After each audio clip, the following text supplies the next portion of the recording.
Nuit du 30 au 31 mars 2019, comment se préparer au changement d'heure? Le passage à l'heure d'été est dans quelques jours. Les conseils de l'Institut national du sommeil et de la vigilance pour bien vivre le changement d'heure le week-end prochain. À appliquer dès maintenant.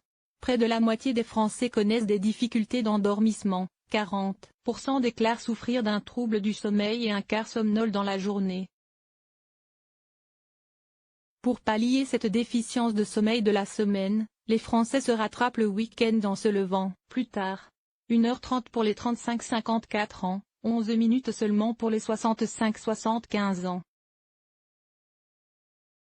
C'est ce qu'on appelle le jet lag social. Quelles mesures prendre pour bien dormir?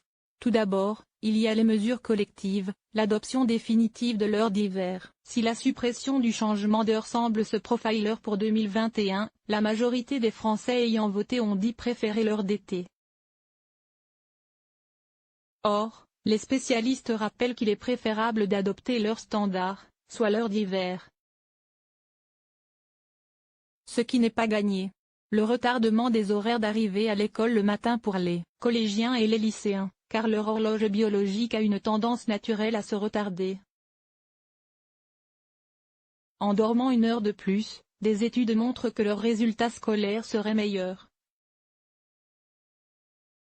Et qu'ils auraient un meilleur équilibre psychologique, avec moins d'anxiété et de dépression. Il y a aussi les mesures individuelles, plus faciles à mettre en place. La première pour bien se préparer au changement d'heure dans la nuit du samedi 30 mars au dimanche 31 mars, il faut, 4 jours avant, avancer de 15 minutes par jour toutes ces activités de la journée, c'est-à-dire le lever, le repas, les heures de coucher. Tout au long de l'année, il est vivement conseillé de respecter un couvre-feu digital, au moins 1 heure avant de se coucher. Cette déconnexion permet d'éviter un retard de phase et limite l'excitation cognitive mauvaise pour l'endormissement.